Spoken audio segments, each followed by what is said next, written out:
بلے تھے، ایک چٹکمرا اور دوسرا گورا۔ دونوں کو ایک ہی بلی پسند تھی، لیکن اس بلی کو صرف گورا بلا پسند تھا، اس لیے وہ ہمیشہ اس کے ساتھ ہوتی تھی۔ چٹکمرا بلا ان دونوں کو ایک ساتھ دیکھ کر اداس ہو جاتا تھا اور آنکھوں میں آنسو لیے ان دونوں کو دیکھتا رہتا تھا۔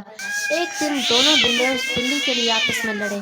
بلی ان دونوں کو لڑتا دیکھ وہاں سے بھاگ گئی اور چٹکمرا بلا بھی اس کے پیچھے گیا۔ گورا بلا آرام سے چھت پر بیٹھا تھا۔ بلی چٹکمرے بلے کو خود کی طرف آتا دیکھ گھبرا گئی اور وہاں سے بھاگنے لگی۔ چٹکمرا بلا بھی اس کے پیچھے جانے لگا۔ بلی اوپر چڑھ گئی اور چٹکمرا بلا ہمت ہار کر اپنا راستہ بدل کر وہاں سے چلا گیا۔ جب بلی نے دیکھا کہ چٹکمرا بلا وہاں سے چلا گیا ہے تو وہ واپس آ کر گورے بلے کے ساتھ بیٹھ گئی۔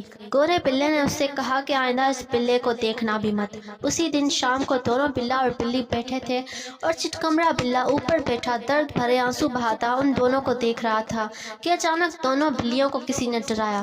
گورا بلا وہاں سے بھاگ گیا اور بلی نے جیسے ہی اوپر چڑھنے کے لیے چھلانگ لگائی تو وہ نیچے گر گئی۔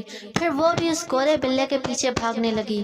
دونوں بلا اور بلی تیزی سے بھاگنے لگے۔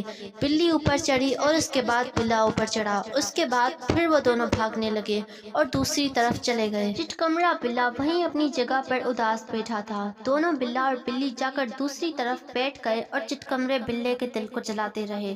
پھر دونوں بلیاں اس جگہ سے چلی گئیں اور چٹکمرا بلا بھی دوسری طرف چلا گیا اور وہیں دیوار پہ بیٹھا خودکشی کرنے کی سوچ رہا تھا، لیکن پھر اس نے اپنا ارادہ بدلا اور چھلانگ لگا کر دوسری چھت پر چلا گیا اور دونوں بلیوں کے پیروں کے نشانات دیکھ کر ان کا پیچھا کرنے لگا، لیکن وہ دونوں بلا اور بلی بہت دور جا چکے تھے۔ اس لیے چٹکمرا بلا ہمت ہار کر وہاں سے چلا گیا اور کونے میں پڑا سوچوں میں کھویا بیٹھا رہا۔